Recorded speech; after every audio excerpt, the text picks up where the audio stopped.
Hi friends, ഇന്ന് ഞാൻ വന്നിരിക്കുന്നത് നല്ല ടേസ്റ്റി ആയിട്ടുള്ള ഒരു ഫിഷ് മോളിയുടെ റെസിപ്പി ആയിട്ടാണ്.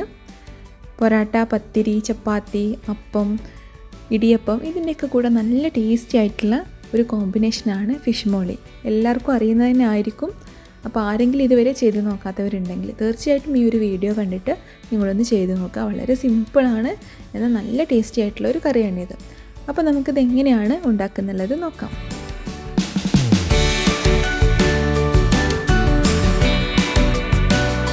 ഫിഷ് മോളി ഉണ്ടാക്കാനായിട്ട് ഞാനിവിടെ 1/2 കിലോയുടെ അടുത്ത് കിങ് ഫിഷ് എടുത്തിട്ടുണ്ട്. ഇതുപോലെ ഇങ്ങനെ സ്ലൈസ് ചെയ്താണ് എടുത്തിട്ടുള്ളത്. വലിയ ചതുര കഷ്ണങ്ങളായിട്ട് കട്ട് ചെയ്തിട്ടും വേണമെങ്കിൽ എടുക്കാവുന്നതാണ്. അപ്പോൾ നമുക്കിതൊന്ന് ആദ്യം ഒന്ന് മാരിനേറ്റ് ചെയ്തിട്ട് ഒന്ന് ചെറുതായിട്ടൊന്ന് ഫ്രൈ ചെയ്തെടുക്കണം. അപ്പോൾ അതിനായിട്ട് ഞാനിവിടെ ഒരു പാത്രം എടുത്ത് വെച്ചിട്ടുണ്ട്. ഈ ഒരു പാത്രത്തിലേക്ക് നമുക്ക് 1/2 ടീസ്പൂൺ കുരുമുളക് പൊടി ഇട്ട് കൊടുക്കാം. ഒരു 1/4 ടീസ്പൂൺ മഞ്ഞൾപ്പൊടി ഇട്ട് കൊടുക്കാം. അതിലേക്ക് ആവശ്യത്തിനുള്ള ഉപ്പ് കൂടി ഇട്ട് കൊടുത്തിട്ട് നമുക്ക് നന്നായിട്ടൊന്ന് മിക്സ് ചെയ്തെടുക്കാം. ഇതിലേക്ക് നമ്മൾ കഴുകി വൃത്തിയാക്കി വെച്ചിട്ടുള്ള ഫിഷ് ഇട്ട് കൊടുത്തിട്ട് എല്ലാ വശത്തേക്കും മസാലയൊക്കെ പിടിക്കുന്ന രീതിയിലൊന്ന് തേച്ച് പിടിപ്പിച്ച് കൊടുക്കാം. ഇതിലേക്ക് നമ്മളൊരു പേരിന് മാത്രം മഞ്ഞൾപ്പൊടി ഇട്ട് കൊടുത്താൽ മതിയാവും. അതുപോലെ തന്നെ മുളക് പൊടിയുടെ ഒന്നും ആവശ്യമില്ല. വളരെ ലൈറ്റായിട്ടുള്ളൊരു മസാല മാത്രമാണ് നമുക്ക് ആവശ്യമുള്ളൂ. ഇതൊന്ന് ചെറുതായിട്ട് ഷാലോ ഫ്രൈ ചെയ്തെടുക്കാൻ വേണ്ടിയിട്ടാണ്.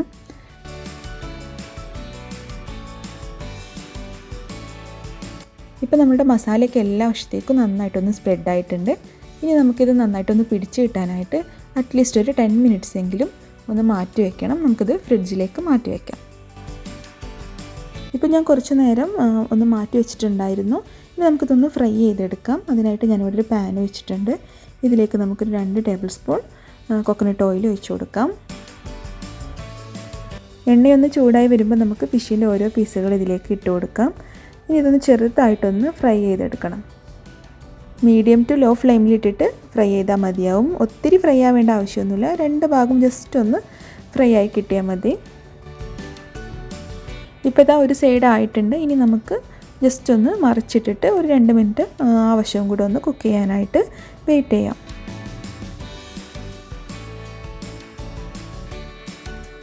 ഇപ്പോൾ നമ്മളുടെ ഫിഷൊക്കെ ആവശ്യത്തിന് ഫ്രൈ ആയി കിട്ടിയിട്ടുണ്ട്. ഇനി നമുക്കിത് ഈ പാനിൽ നിന്നും എടുത്ത് മാറ്റാം.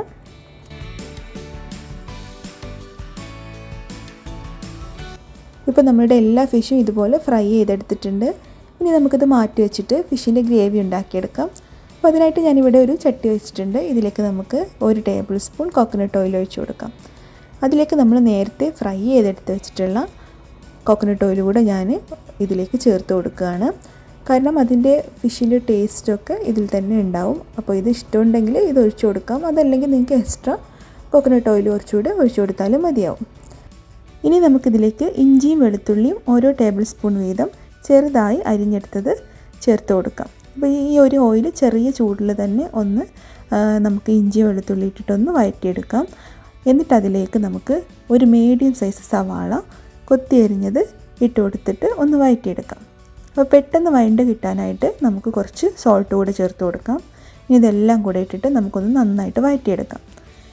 ഇതിലേക്ക് നമുക്ക് 2 പച്ചമുളക് ഇതുപോലെ ഇങ്ങനെ കട്ട് ചെയ്തിട്ട് അതും കൂടെ ഇട്ട് കൊടുക്കുകയാണ്. നമ്മളുടെ ഈ കറിയുടെ എരിവെന്ന് പറയുന്നത് പച്ചമുളകും അതുപോലെ തന്നെ കുരുമുളക് പൊടിയും കൂടിയാണ്. അപ്പോൾ നമുക്ക് ആവശ്യത്തിനനുസരിച്ച് പച്ചമുളക് ഇട്ട് കൊടുക്കാം. എന്നിട്ട് നന്നായിട്ട് നമുക്കൊന്ന് വഴറ്റിയെടുക്കാം. ഈ സമയത്ത് നമ്മളുടെ ഫ്ലെയിം ഒരു മീഡിയം ടു ലോ ഫ്ലെയിമിൽ തന്നെ ഇട്ട് കൊടുക്കുക. കാരണം നമ്മളുടെ ഉള്ളി ഒരുപാട് മൂത്ത് പോകാനും കളറ് മാറിപ്പോകാനൊന്നും നിൽക്കരുത്. കാരണം നമ്മളുടെ കറി വൈറ്റ് കളറിലാണ് വരുന്നത്. അപ്പോൾ ഇത് മാറിക്കഴിഞ്ഞ് കഴിഞ്ഞാൽ നമ്മുടെ കറിയുടെ കളറും അതുപോലെ തന്നെ ടേസ്റ്റും തന്നെ മാറിപ്പോകും. അപ്പോൾ നന്നായിട്ടൊന്ന് വഴണ്ട് കിട്ടിയാൽ മതിയാവും. ഒത്തിരി കളർ ചേഞ്ച് ആവുകയോ അതല്ലെങ്കിൽ കരിഞ്ഞു പോവുകയൊന്നും ചെയ്യരുത്. അത് പ്രത്യേകം ശ്രദ്ധിക്കുക. അപ്പോൾ നമ്മളുടെ ഉള്ളിതാ ഇപ്പോൾ നന്നായിട്ട് വഴണ്ട് കിട്ടിയിട്ടുണ്ട്. ഇനി നമുക്കിതിലേക്ക് കോക്കനട്ട് മിൽക്കാണ് ആഡ് ചെയ്ത് കൊടുക്കേണ്ടത്. ഇപ്പോൾ നമ്മൾ ആഡ് ചെയ്ത് കൊടുക്കുന്നത് 2ാം പാലാണ്. അപ്പോൾ നമുക്ക് ഒരു മുറി തേങ്ങയുടെ 1ാം പാൽ എടുത്ത് മാറ്റി വെച്ചതിന് ശേഷം കുറച്ചുകൂടെ വെള്ളം ചേർത്തിട്ട് കുറച്ച് തേങ്ങാപ്പാൽ നമുക്ക് 2ാം പാലായിട്ട് എടുക്കാവുന്നതാണ്. അതല്ല എന്നുണ്ടെങ്കിൽ ഞാനിപ്പോൾ ഇവിടെ ചെയ്തിട്ടുള്ളത് കോക്കനട്ട് മിൽക്ക് പൗഡർ കുറച്ച് വെള്ളത്തിൽ കലക്കിയിട്ട് അതാണ് ഇവിടെ യൂസ് ചെയ്യുന്നത്. നമുക്ക് ഈ ഒരു 1.5 കപ്പ് 2ാം പാൽ നമുക്ക് ഇതിലേക്ക് ഒഴിച്ചു കൊടുക്കാം. ഇതിലേക്ക് ആവശ്യത്തിന് കറിവേപ്പില കൂടെ ഇട്ട് കൊടുക്കാം. ഇനി ഇത് നന്നായി തിളച്ച് വരുന്ന സമയത്ത് നമുക്ക് നേരത്തെ ഫ്രൈ ചെയ്ത് മാറ്റി വെച്ചിട്ടുള്ള ഫിഷ് ചേർത്ത് കൊടുക്കാം. ഇനി നമുക്കിതിലേക്ക് ഒരു 1/4 ടീസ്പൂൺ ഗരം മസാല ചേർത്ത് കൊടുക്കാം. ഗരം മസാലയുടെ ടേസ്റ്റ് വളരെ മൈൽഡായിട്ടേ ആവശ്യമുള്ളൂ. അപ്പോൾ പൊടിയായിട്ട് ചേർക്കുന്നത് ഇഷ്ടമില്ല എന്നുണ്ടെങ്കിൽ നിങ്ങൾക്ക് വോൾ സ്പൈസസ് ആയിട്ടും ആദ്യം തന്നെ ചേർത്ത് കൊടുക്കാവുന്നതാണ്.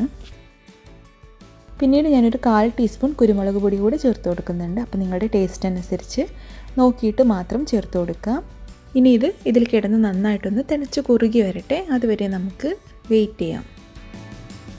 ഇപ്പോൾ ഇതെല്ലാം കൂടെ നന്നായിട്ട് തിളച്ച് കുറുകി വന്നിട്ടുണ്ട്.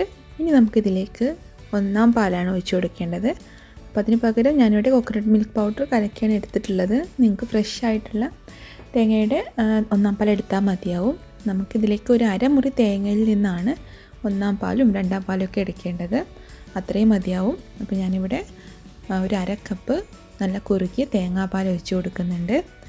ഇനി ഇത് നമുക്ക് ഒത്തിരി നേരം തിളക്കേണ്ട ആവശ്യമില്ല. അപ്പോഴത്തേക്ക് നമുക്ക് തീ ഓഫ് ചെയ്യാം. ചെറുതായൊരു തിള വരുന്ന സമയത്ത് നമുക്ക് ചട്ടി ഒന്നിങ്ങനെ ചുറ്റിച്ച് കൊടുത്തിട്ട് ഒന്ന് ഇളക്കി കൊടുക്കാം. എന്നിട്ട് ഫ്ലെയിം ഓഫ് ചെയ്യാം. എന്നിട്ട് നമുക്കിതിലേക്ക് 1 ടീസ്പൂൺ വിനെഗർ കൂടെ ചേർത്ത് കൊടുക്കാം. ഇതിൻ്റെ ടേസ്റ്റ് ഇഷ്ടമില്ലാത്തവരാണെങ്കിൽ നമുക്ക് ഒഴിവാക്കാവുന്നതാണ്. എന്നിട്ട് ഇതിലേക്ക് ചൂടോടുകൂടി തന്നെ നല്ല തിന്നായിട്ട് സ്ലൈസ് ചെയ്തിട്ടുള്ള തക്കാളി കൂടെ വെച്ച് കൊടുക്കുന്നുണ്ട്. അപ്പോൾ അതിൻ്റെ ഒരു രുചി കൂടെ നമുക്കിതിലേക്ക് കിട്ടുകയും ചെയ്യും. അപ്പോൾ വിനെഗർ ഒഴിച്ചു കൊടുക്കാത്തവരാണെങ്കിൽ ഈ തക്കാളി എന്തായാലും വെച്ച് കൊടുക്കുക. കാരണം അപ്പോഴാണ് നമുക്ക് ആ കറിക്ക് ഒരു അല്പം പുളിപ്പ് കിട്ടുകയുള്ളൂ. അപ്പോൾ ഇതാ നമ്മളുടെ ഫിഷ് മോൾ ഇവിടെ റെഡി ആയിട്ടുണ്ട്. വളരെ ഈസിയാണ് ഇത് ഉണ്ടാക്കാനായിട്ട്. അതുപോലെ തന്നെ നല്ല ടേസ്റ്റി ആയിട്ടുള്ളൊരു കറിയുമാണിത്. നമുക്കിത് പൊറോട്ടയുടെ കൂടെയോ ചപ്പാത്തിയുടെ കൂടെയോ അതുപോലെ തന്നെ ഇടിയപ്പം, വെള്ളപ്പം, പത്തിരി ഇതിൻ്റെയൊക്കെ കൂടെ നല്ല കോമ്പിനേഷനാണിത്. അതുപോലെ തന്നെ ഗീ റൈസിൻ്റെ കൂടെയും നല്ല ടേസ്റ്റാണ്. അപ്പോൾ എല്ലാവരും ഒന്ന് ചെയ്ത് നോക്കുക. എന്തായാലും നിങ്ങൾക്ക് എല്ലാവർക്കും ഇഷ്ടമാവും. അപ്പോൾ എല്ലാവർക്കും ഇന്നത്തെ റെസിപ്പി ഇഷ്ടമായിട്ടുണ്ടാവുമെന്ന് പ്രതീക്ഷിക്കുന്നു. ഇഷ്ടമായിട്ടുണ്ടെങ്കിൽ തീർച്ചയായിട്ടും ലൈക്ക് ചെയ്യാനും ഷെയർ ചെയ്യാനും സബ്സ്ക്രൈബ് ചെയ്തിട്ടില്ലെങ്കിൽ സബ്സ്ക്രൈബ് ചെയ്യാനൊന്നും മറന്നു പോകരുത്. അതുപോലെ തന്നെ നിങ്ങളുടെ ഫീഡ്ബാക്സൊക്കെ കമൻറ്റ് ബോക്സിൽ അറിയിക്കാനും മറക്കരുത്. അപ്പോൾ നല്ല റെസിപ്പിയായിട്ട് അടുത്ത വീഡിയോയിൽ കാണാം. അതുവരേക്കും ബൈ.